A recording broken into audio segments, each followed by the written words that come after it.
Hello and welcome back to another episode of the Elam Road podcast, where on today's show, we're going to be going over a lot. A lot has happened with Brentford over the last couple of weeks.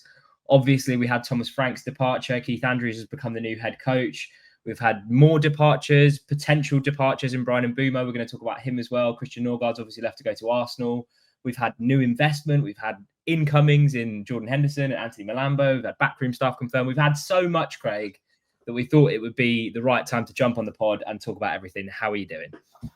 I'm doing very well. Plenty to get our hands dirty with and get talking about. Exactly that. Just before we get going, remember to drop a comment down below. Subscribe to the YouTube and Spotify channels. Follow us on the socials at the Elam Road on Twitter, at Elam Road Pod on Instagram. No tweet of the week this week. I thought I'd just signpost the structure of the pod right from the start. So we're going to talk about Brentford's new investment first. Then we're going to talk about the incoming of Jordan Henderson. That's the kind of big, I don't want to say marquee signing because it's not a marquee signing, but it's one that just kind of came out of the blue and then spiraled into a weird kind of, I don't know. We have made signings like that in the past, but not what we expected, despite what we talked about on the last episode of the pod. But we're going to get into that. Antoni Milambo coming in. We're going to talk about midfield options, and we're also going to chat towards the end about the confirmation of Keith Andrews' backroom staff and all of those appointments. And we'll chat about the rest of the summer. We got some Amari Hutchinson rumours, which are fresh from today, which we can have a little talk about too. So there's plenty to get into, Craig. I think we'll start off with the new investment, and I'll just read out a section from Brentford's statement that came out yesterday when the news broke. South African-born Gary Lubner, the founder of This Day Foundation and former chief exec of Belron, brings more than 20 years of investment and philanthropy expertise to the club. Sir Matthew Vaughn, founder of Marv, and is one of Britain's most successful independent filmmakers, whose films such as the Kingsman franchise, Kick-Ass, and Lock, Stock and Two Smoking Barrels have brought him international acclaim. The new investment reinforces Brentford's ambition for continued growth on and off the pitch. Equity and financing from the new shareholders will not only enable greater investment in the squad, but also create enhanced commercial opportunities and help grow Brentford's reach and impact locally and beyond. Craig, initial reaction to that news, because it's not something that's new. We know that Matthew Benham hired a banking firm to kind of help and facilitate the sale of minority shares a while ago. But the news did break yesterday. What's been your reaction to it? Well, any money coming into the football club is a good thing, isn't it? We know that Matthew Benham, as you said, wanted to get some money into the club, get some investment, sell some shares, but remain as the majority owner of the football club. And you know, having investment into the club can only mean good things. It can only push the club into the right direction with not much of the backroom staff changing or higher end staff changing as well, with John Varney, Phil Giles and Matthew Benham still retaining that majority stake and say in the football club. So it can only be good things for us. Hopefully, as they say, they can help broaden our horizons, especially with the money that we can get in. And, you know, it could be the start of something good. So fingers crossed the investment is spent well and we can just grow and develop. I think what you outlined there, and I think the main thing Brentford fans will be worried about is that element in terms of Matthew Benham and how much of the control he's going to keep. As you just said, Brentford will remain under the majority ownership of Matthew Benham and the day-to-day control of the club's leadership team, including chief executive John Varney, director of football Phil Giles, and chair Cliff Crown. Do we? And this is something we're going to flesh out a little bit more in tomorrow's podcast with Kieran Maguire, which I'll chat a little bit more about towards the end of this section of the pod. But are we worried about the roles that they're going to play? Because you know they're going to invest a lot of money in the club. I'm just wondering if despite what Brentford say in terms of the day-to-day control of the club still being John Varney, Phil Giles, and Cliff Crown and Matthew Benham, do you think that is ever going to change at some point, potentially? I think that Matthew Benham being who he is, you know, if you look at any other club in the Premier League, maybe bar one or two being like Brighton with Tony Boom as well, there are very few clubs that can do what we can do. And that is have an owner who actually has the best interests of the football club at heart. You look at Spurs with Levy, you look at United with the Glazers when they were there. I mean, even with Radcliffe now, it doesn't look fantastic, does it? But you can always look at Brentford, you can always look at Brighton, even Bournemouth as well, and know that their owners have got the clubs in their hearts in the right place. I trust Matthew Benham, and if he thinks that these are the right people to come in with the right investment, then I don't doubt his judgment on them. Do we think this could be part of an impending exit strategy for Benham? I've seen a few people talking about that, maybe a little bit down the line. I mean, given what he's done for the club up until this point, yeah, he has every right to be searching for new investment and to be taking some money. But do we think this could be part of an impending exit strategy? I mean, good things can't last forever. Yeah. I feel like with this, despite him retaining majority ownership of the club, it could be, the first sign of Brentford potentially changing hands. Not saying now, but in 20 years' time or 10 years' time, or whenever that point comes where he decides that he doesn't want to be part of the club anymore, this could be like the first kind of step in that direction. Do you think maybe? Well, someone will correct me if I'm wrong, but I'm sure it's around 12 years that Matthew Benham has now been majority owner of the football club. And like you say, these good things can't last forever. But he's got the club to the point now where we're probably in the most financially stable point in our club's history, to where it's not much of a risk to take new investment. When we were in the position where we were getting ourselves into debt in League One, League Two, the latter years of League Two, going into League One, if we was getting ourselves into more debt, taking investment and possibly having to pay that stuff back as well, we don't know what the situation is here. We're in such a financially stable point of our history that now is probably not too much of a risk to be able to be taking in new investment. We're in a good position to be able to do it. And if Matthew Benham wants an out, all I will ever say to him is thank you for getting us to where we are. If that's what he wants to do, he has invested hundreds of millions of pounds into this football club. And if he feels that it's the right time for him to move on, I will be nothing but grateful and gracious and thankful to him. What I think is particularly interesting about the time of this investment as well is that it comes during what is going to be like a transitional period for the club. Obviously, Keith Andrews is in charge now. Thomas Frank's gone to Spurs. It almost feels like the perfect time to be able to bring in some new investments so that we can invest that back into the squad with the players. I think that's kind of the most exciting part about it. And I don't know how sort of long it takes when there's new investment in a club for fans to be able to see the kind of that money actually being pumped into the club. But it does feel like during this kind of period of uncertainty, and even though we're going to touch on, that kind of uncertainty, at least in my eyes, has been cleared a little bit with some of the signings and some of the backroom appointments that we've made over the last kind of couple of weeks, it does feel like in order for Keith Andrews and the rest of the team to succeed, giving them new investment and giving them more money to work with and to invest in the squad and to invest into wages and the training ground and the stadium even potentially, it feels like it's coming at the perfect time. Mm-hmm. Yeah, it is a transition point for the club. And like when we spoke about it, some change is good. And this feels like one of those things where if you can get more money in, that can only mean a good thing. So, yeah, it is a transition period for the football club. And fingers crossed, it will give us that trajectory that will take us into the next step. I mean, we've been this is the 5th season we're going into the Premier League now.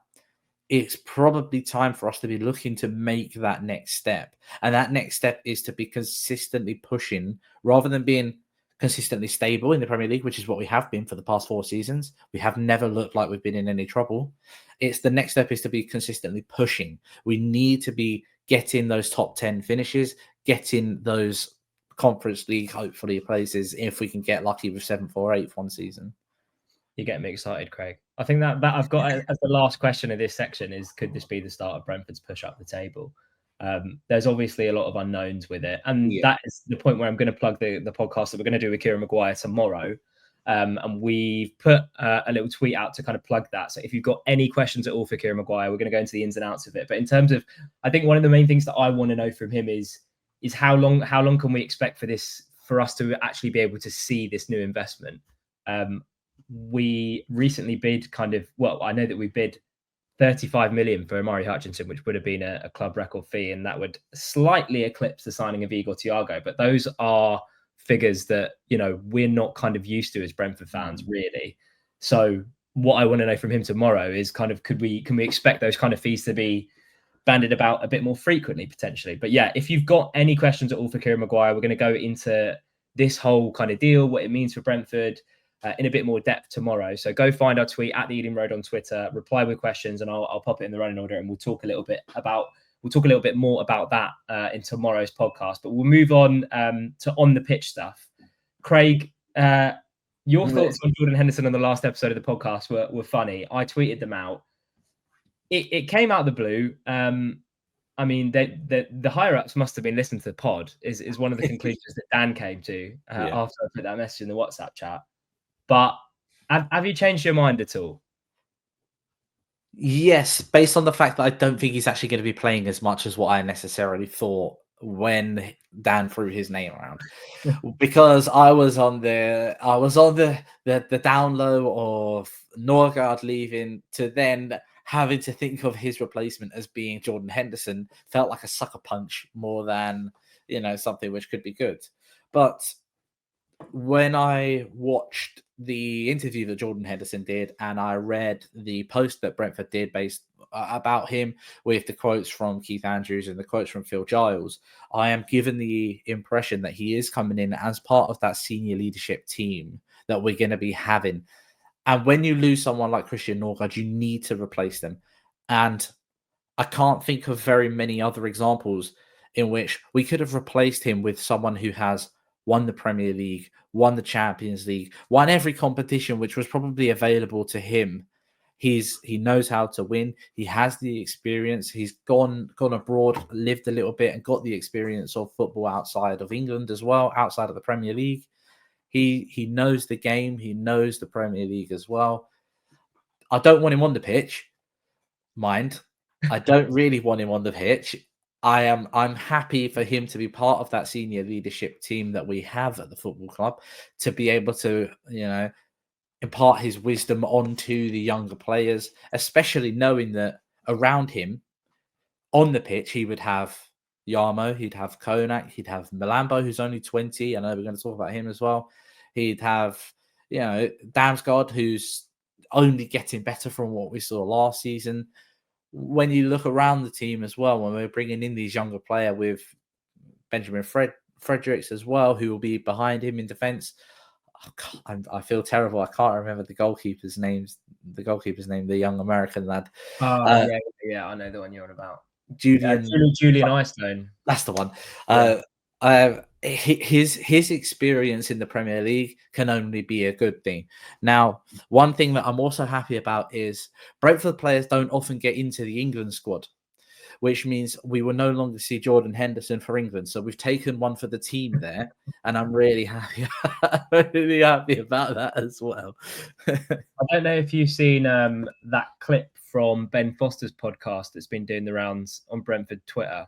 But I would urge anyone to go and have a look at it. It's a YouTube short, and Ben Foster and Tom Cleverley are talking about a time when Liverpool came to Vicarage Road and thumped them kind of 5-0. And, you know, it's one of those clips where it starts off as, you will not believe this one player that stood out. And, you know, it's very much lures you in terms of who he's going to say is the player. But he speaks about Jordan Henderson. Him and Tom Cleverley in the video speak about Jordan Henderson in the most flattering way possible. They said everything that was good about that Liverpool team was because of Jordan Henderson. Like, they were, if he said jump, they would jump.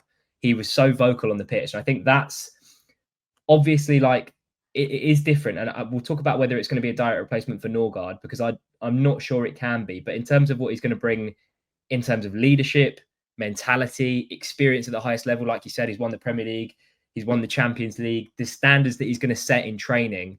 That was something that a Liverpool fan commented on a video that I did about Jordan Henderson. Just having that presence, and as well, how valuable it's going to be for Keith Andrews in particular, having someone around who knows the Premier League, knows how to win the Premier League. I think it's a very clever move. I don't think it moves the dial in terms of, you know, Brentford. To be fair, we could have a wider conversation about where Brentford are going to be come the start of the season once we've made more signings, etc.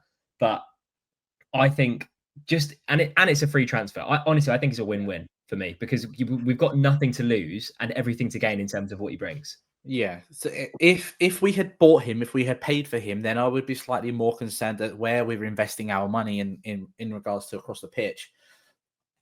Now, with that being said, if it was only like 5 million or whatever, you could kind of dismiss that low value player with high value assets.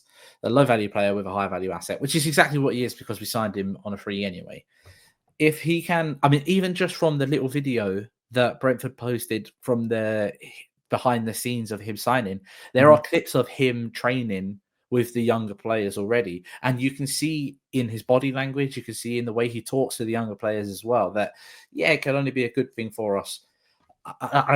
He's 35 years old. We've signed him on a 2-year contract. I don't see a 37-year-old Jordan Henderson playing in the Premier League. But again, he can be that leadership player that Keith Andrews, like you've just said, can rely on a little bit to get players in line. And again, I can't think of very many more examples of a player that can come into a football club like us that are, the minnows of the Premier League. We don't have the money that we have to be able to bring a wealth of experience to younger players as well. My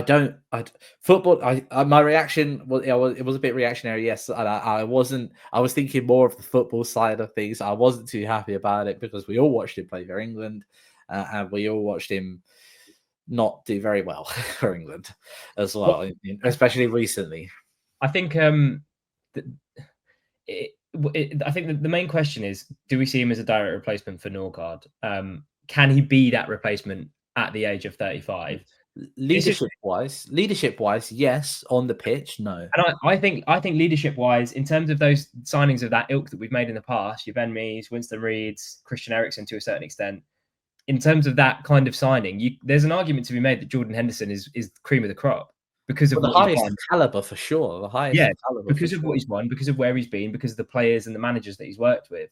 But this is what Keith Andrews had to say about Jordan Henderson, because I feel like a lot of people, maybe your reaction was to do with the fact that he's 35. But this is what Keith Andrews said. When we became aware of Jordan's availability, it was a pretty simple decision.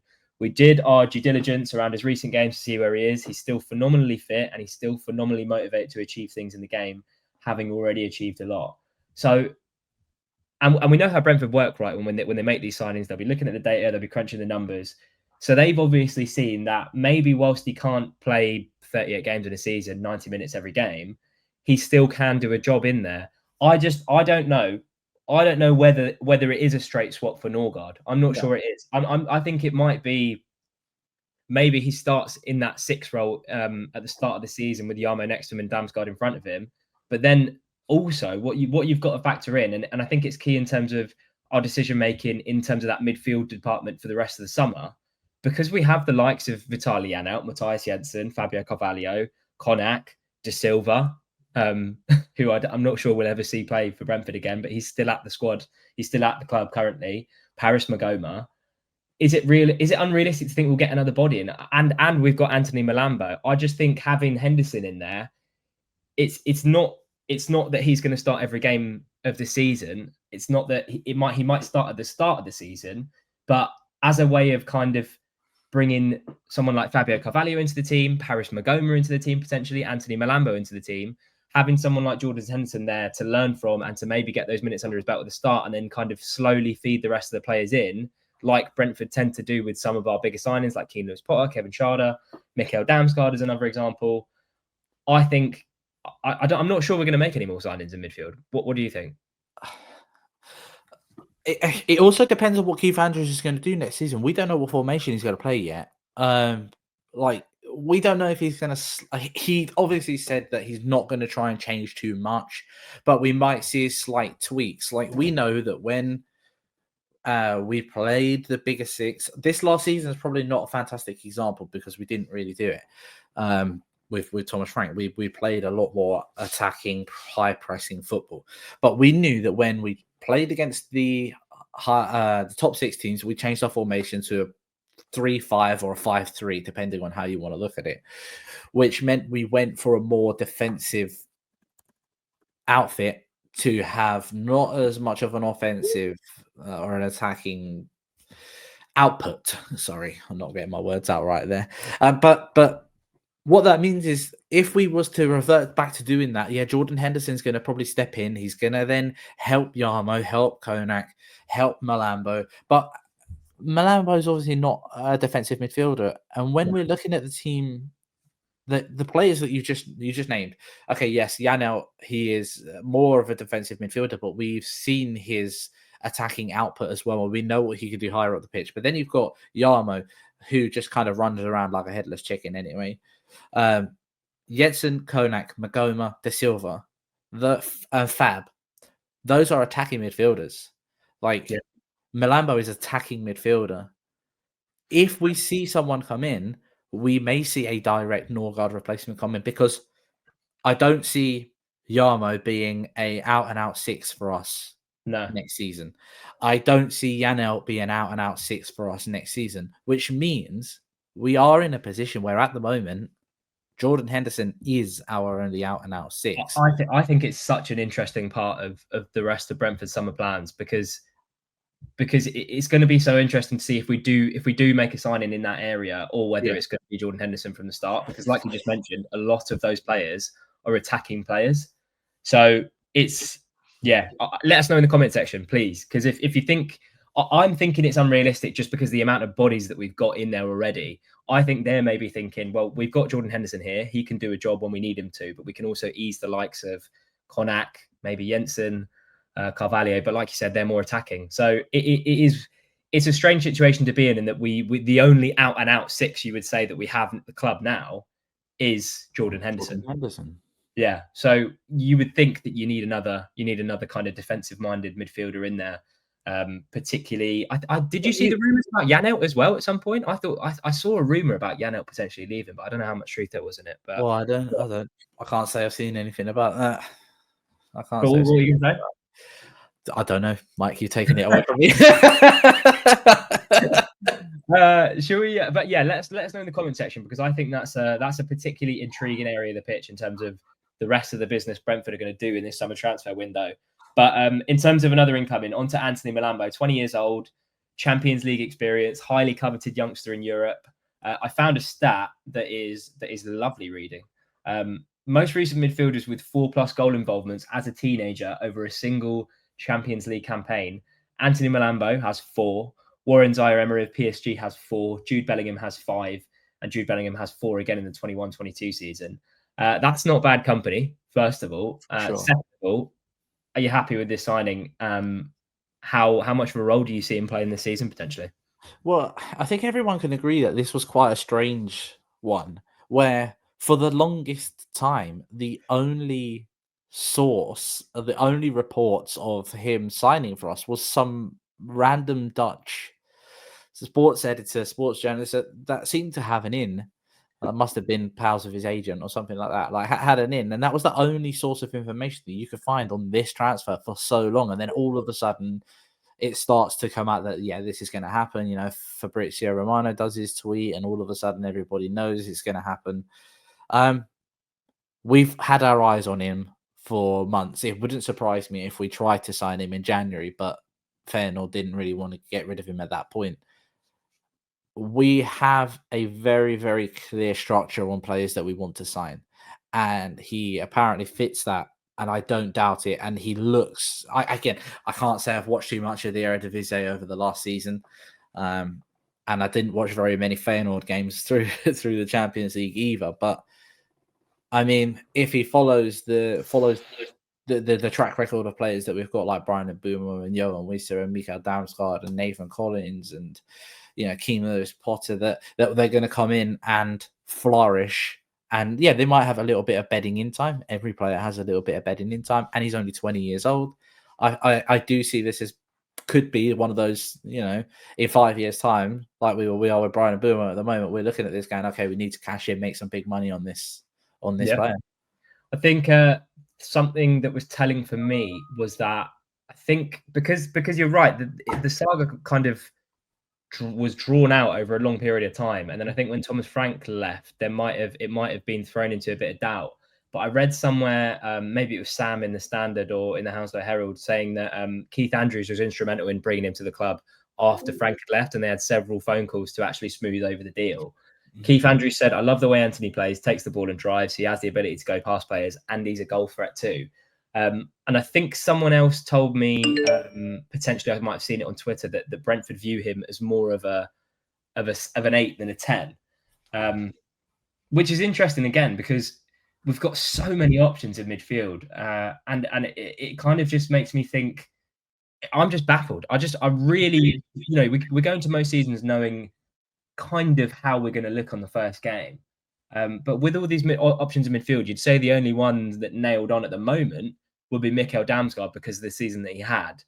You could argue Ihor Yarmolenko as well, but obviously Keith Andrews knows both of them quite well. But then you've got the others, you've got Jordan Henderson, you've got Milambo too.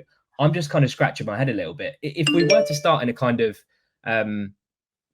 in a 3 in midfield with a 6, an 8, and a 10, and then have someone like Milambo behind Damsgaard, that would be an extremely attacking lineup to go with, which I'm not opposed to. We could be playing some very exciting football with that kind of midfield.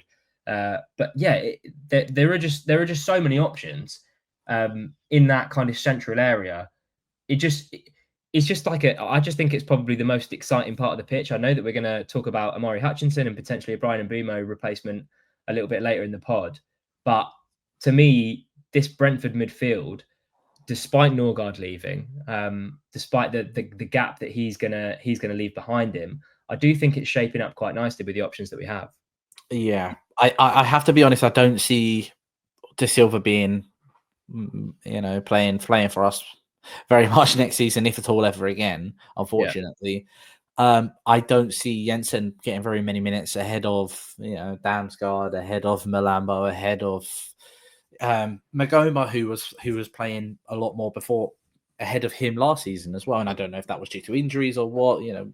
Again, we don't have a great track record with injuries, but if we're going into next season with that scenario where we've got Damsgaard as that 10, we've got Milambo as an 8, and we've got Henderson or that out-and-out replacement for Norgard as a number 6, we could be in a position where we just attack games in the same way we did last season. And that was exciting. It was good for us as fans to watch, and it's more enjoyable to get behind of as a spectator in the crowd as well, rather than just sitting out and defending games like we did when we reverted to a back 5 or back 3 and tried to see games out.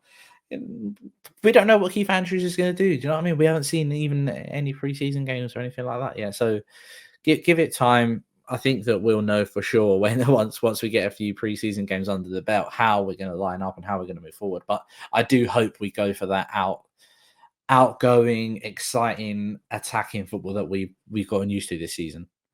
Let's move on to the backroom staff because they were confirmed, I think around 10 days ago. Neil MacFarlane becomes assistant coach. Mehmet Ali joins from Arsenal under 21s.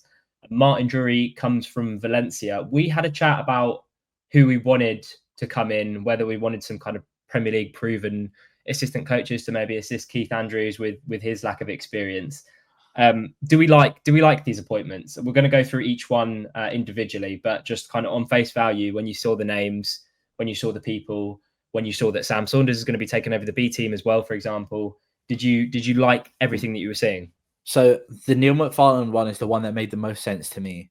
That we know that Sam Saunders had a lot of say around the B team as well. He was involved in that very heavily. So the one that made the most sense was Neil MacFarlane stepping up to the first team and taking somewhat of an assistant head coach role as well. With Keith Andrews, we know how we deal with internal promotions and hires and things like that as well. A lot of Arsenal fans were very surprised that Mehmet Ali was willing to depart the under-21 setup that they had to come across to us, especially across social media. A lot of people weren't very happy. Well, not very happy, but disappointed that he'd left because they feel like he had a lot more to give than what they saw. So that could be a very exciting one for us as well. And to be honest, I can't say I know too much about Martin Drury. I thought that was a commentator for a little while. Martin Tyler and Peter Drury. Yeah. We'll chat about Go on. Yeah, you go. No, I was going to say again, we've got a good track record, haven't we, with internal hires? We know that Thomas Frank was a success. We hope that Keith Andrews is a success. And in 5 years, 6 years, 7 years time down the line, you never know. We might be talking about Neil MacFarlane becoming the next Brentford head coach as well. So I think that we lost another one, didn't we? We lost one more across the Spurs recently, but I can't remember who it was. Yeah. So there was one more role that we had to be looking for, but I can't remember exactly what that was. So I do think that we'll still see maybe one or two more faces come in on the back room. But, you know, the reaction from Arsenal, the reaction from Valencia and things like that, especially with the messages that the Valencia posted, you've got to think that we're in a position where we're taking people who know what they're doing. So hopefully we'll see a good succession plan going forwards. Just on Martin Drury, I'll touch on him first because you mentioned him at the end. So he's worked at Bradford, Man United, and West Brom and Valencia under Carlos Corberán. He was known as the teacher in Spain. Another, I think, young and exciting appointment. Drury was a specialist in individual player performance and a key piece to optimize the level of the squad. I think, first of all, just off the bat, working with someone like Carlos Corberán, who was very, very highly rated in England, who West Brom fans were gutted to see leave to go back to Valencia.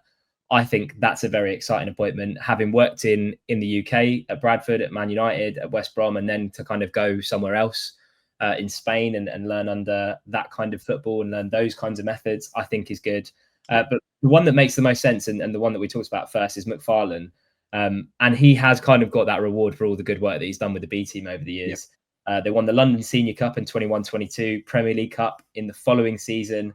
And then the team entered the Under-21 Professional Development League last season and won it at the first time of asking. I think what's most exciting about his appointment is the fact that he's come from the B team.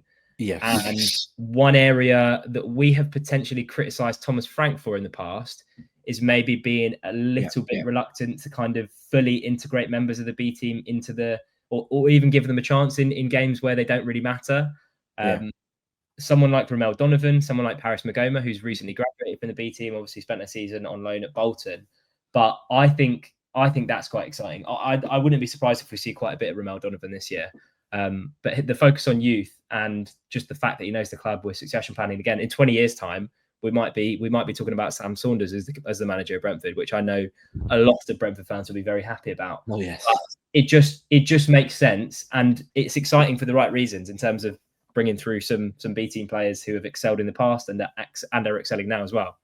Absolutely, and the fact that we made that Romel Donovan signing so permanently, so quickly after the transfer window opened, we knew going into this transfer window that he was going to be the one that we were very likely to see stepping up before anybody else from the B team into the first team, and that's, I think is it him and Julian Isto and Benjamin Fredericks. That were promoted to the first team, which doesn't surprise me. You know, we saw Benjamin Fredericks get in. Did he actually come on at all at the back end of last season? I can't remember, but he was very frequently included in a match day squad. So he's getting that experience of being in and around it. If in 20 years' time we're talking about Sam Saunders, I think that a lot of Brentford fans are very happy with that. One bit. But I think. Like you say, it made the most sense, didn't it? Neil MacFarlane makes the most sense, and I like it when managers and players go abroad and experience the different football cultures that other countries have, especially with the different style of play that you see in the Netherlands, you see in Spain, you see in Germany and France, and then coming back and being able to impart that wisdom onto the team, it can only be beneficial. Yeah, and I think another thing beneficial, Mehmet Ali coming in from Arsenal. Spent 3 years as the under-21 coach, developed the likes of Miles Lewis-Skelly and Ethan Waneri. Just it's impressive, like the caliber of people that we're bringing in. To play devil's advocate a little bit, we spoke about it, and I kind of mentioned it at the top of this section. But are there any worries about the lack of Premier League experience in that backroom / coaching staff? Because we did speak about it a bit in terms of maybe we wanted to see someone who'd been there and done it in the Premier League, kind of support Keith Andrews in that way. But, you know, you could argue that we've kind of ticked that box off and bringing someone in like Jordan Henderson, who I don't, you know, it wouldn't be crazy to me if he's going to be doing his coaching badges at Brentford whilst yeah, for sure. That's what I was thinking about Jordan Henderson as well. I was thinking exactly the same thing. So am I worried? No, because sometimes life experience I feel is more important than specifically Premier League experience.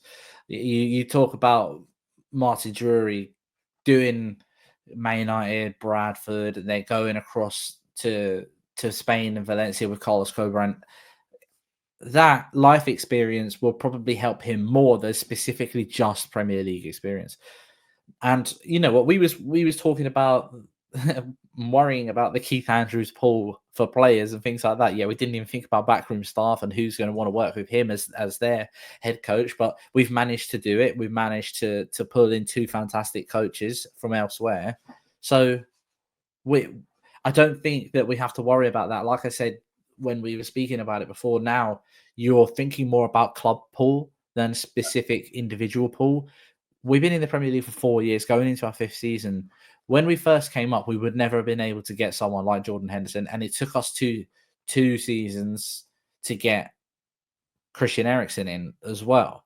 So the longer that we're here, the longer that we're succeeding, the longer that we're pushing, the more pull we're going to have to players. I mean, I know we're going to talk about him shortly, but there was something that came out about Bryan Mbeumo recently, wasn't there? That if he doesn't get the Manchester United move, he's happy to stay.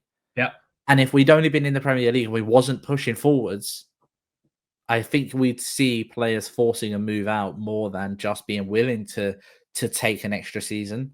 So it shows that the club are moving in the right direction still. Just in terms of, we'll kind of move on to wrapping up the pod, but in terms of that summer business and specifically on what you just mentioned in terms of that pull, you know, we're bringing in these young, exciting coaches that have worked, you know, at some of the best and biggest clubs in England, in Mehmet Ali. We're bringing in someone who's worked in Spain, in Martin Drury. We're bringing in someone who has won cups after cups competitions in Neil MacFarlane with the B team. And we're bringing in new investment as well. I'm feeling far more optimistic about next season and about this summer than I was kind of a couple of weeks ago, 3 weeks ago, when Thomas Frank was announced that he was leaving and Bryan Mbeumo was going and Christian Norgard was going, and we kind of came on the pod and was like, "What the fuck's going on?" How are you feeling about it now?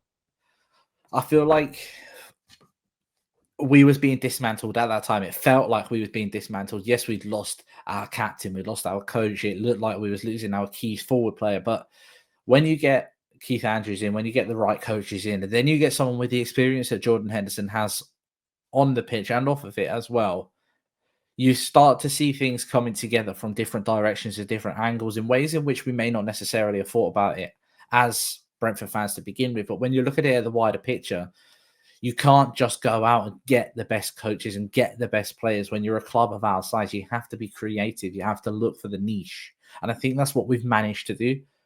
If we can get it together and we can knit it together in the right way, so next season could be as exciting as this one. And you never know, with the investment that we've got and the questions that you're going to ask tomorrow as well, we might find that we're able to invest that money very quickly and get like a marquee player in. Looking at Omari Hutchinson, yeah, he didn't have a huge output at Ipswich last season, but he had a fantastic season. Fantastic summer, didn't he? With England winning the under-21 Euros as well, and that sometimes is a bit incomparable with the teams that you're looking at. When you look at Ipswich, with all due respect to them, I was only looking at Omari Hutchinson and Liam Delap as their output as scoring goals. But when you put him into a team like ours, and he's surrounded by Kevin Schade, Johan Wissa, Bryan Mbeumo, if they both stay, Mikael Damsgaard, Keane Lewis-Potter, who makes those fantastic runs, Michael Coyote, Aaron Hickey, we know what he can do when he's in the team as well. We've seen what Yarmo can do. That's 9 players that I've sort of just named off of the whim. It's sometimes it's a little bit incomparable. And if you put a player in the right environment, they'll thrive, they'll succeed. And I do think that Brentford is a great environment for any player. Yeah, for sure. I think that Omari Hutchinson rumours, so there was a £35 million bid which activated his relegation clause, which expired on Tuesday, but there was a failure to kind of get over the line in terms of the payment structure for that fee. Brentford are expected to go back in, but presumably it will cost more to take him out. But if we're going to be paying £40 million for someone, it kind of goes back to the thing about trusting the process. If they're willing to spend that much money on a player, then you kind of have to trust in them that player is going to live up to the hype. Whether it kind of depends, I guess, what happens in the Bryan Mbeumo situation. But I would suggest, or I would assume, that because they're already looking for a replacement, they feel like that deal is going to get over the line. So that would be a good point to talk about Bryan Mbeumo and Johan Wissa, because there's been another bid from Forest, which was even lower than the one they submitted in January for Johan Wissa. Mbeumo, the talks. David Ornstein reported a couple of days ago that there's still considerable gap in terms of the way that Brentford value him and the way that Man United value him. They started talking at the start of June, Craig. That those negotiations happened at the start of June. We're now in the middle of July, and Bryan Mbeumo turned up for training on Monday. Where do you see this going? Because, like I just said, I think with the Hutchinson rumours and the fact that we were, bidding £35 million for a player, which doesn't happen very often. We've only ever hit the 30 million mark with Igor Thiago. Where do you see that transfer going? Is it going to happen? Is it not going to happen? I'd like to see it happen. I would like to see it happen even if we keep Johan Wissa and Bryan Mbeumo. I think that one thing that we have severely lacked in the last couple of seasons is depth. And if we're willing to invest money in players that can challenge the players that we've had succeeding now, for that squad depth, it can only be good. It can only push us in the right direction. I would like to see us do it, even if we don't say goodbye to Bryan Mbeumo and Johan Wissa. I think that, again, it's high risk, high reward, isn't it? And to phrase someone who has, to quote someone, who has just left us, Thomas Frank said, to not take risk is taking risks, isn't it? If you're not going to be willing to pay the money to strengthen the depth of the squad, you're never going to really get anywhere. So I hope that they do it. I really hope that Bryan actually stays for another season, because isn't it he's got 2 years plus 1 year, or 1 year plus an extent? 1 year plus one. So if he stayed, we'd extend it. I mean, if he stays, he'll extend. Yeah, we might only get 50 million for him. But if he goes and scores another 20 goals this season, we're going to get 50, 60 million for him still, no matter what anyway. And he'll only be 26. He'll still be in his prime. Johan Wissa's 28. I would be surprised if we hit 40 million for him, to be honest. We want 50 apparently for him. But even we want 50, yeah. But I find that I think that's just trying to get them to go away. It'd be like the rumours for Norgard, wasn't it? That apparently Spurs were in for him and it was 50 million for them, and then we sell him for 11 to Arsenal anyway. What did you make of that Forest bid when you saw that? Honestly, I don't understand it. Whether that's Wissa's agents encouraging Forest to put a bid in, I don't know. But I don't know with Wissa and Mbeumo. I really thought that one of them would go, and it's looking like potentially we could keep both of them. That Forest bid just baffled me. It's one of those, like, I can't even put the right word on it. It's almost they've bid just to try and insult us. Yeah, it is insulting. Like, there is no way that we was going to let him go for that amount of money, and the fact that they were cheeky enough to even try it after bidding more money for him previously, after he scored 19 non-penalty goals in one Premier League season. It's the nerve of some clubs, isn't it? Like, is that the whole situation, when you think about Nottingham Forest and Galifianakis and Crystal Palace, they're just a sleazy club, man. Just a sleazy club. Galifianakis, you mean Marinakis? Galifianakis, isn't he the actor? He's an actor. Marinakis. Yeah, sorry, I just thought of a Greek name. My bad. My apologies. Fuck him too. He can go. All of them. Get rid of him. What's his name? Marinakis. Marinakis. Evangelos. Yeah. I didn't even give him the decency to give him the right name. They're all sleazy. Yeah. Well, I just thought of a Greek name, so I apologize to the Greek listeners. Yeah. Yeah, the Greek listeners. I apologize, but yeah, the Forest owner, they're all sleazy, all of them. Would you like to see where else would you like to see incomings, Craig, before we wrap things up? Obviously, bearing in mind we've got Igor Thiago, Aaron Hickey, Rico Henry, Gustavo Nunes, all potentially coming into the season fully fit. Fingers crossed, touch wood. I think I mean, it's kind of contingent on who goes. If Mbeumo and Wissa both go, then we obviously we obviously need some reinforcements up top. But I just think the squad is in quite a healthy position at the moment. I think we'll probably end up getting a couple more bodies, maybe 3 more in potentially. But I do think even now, particularly in midfield, we've got a lot of options. In the back line too, we've got a lot of options. I think it's contingent on who goes and who stays. But where else would you like to see? I'd like us to go and get Sep's brother from Borough. Why not? Just because it could be quite funny.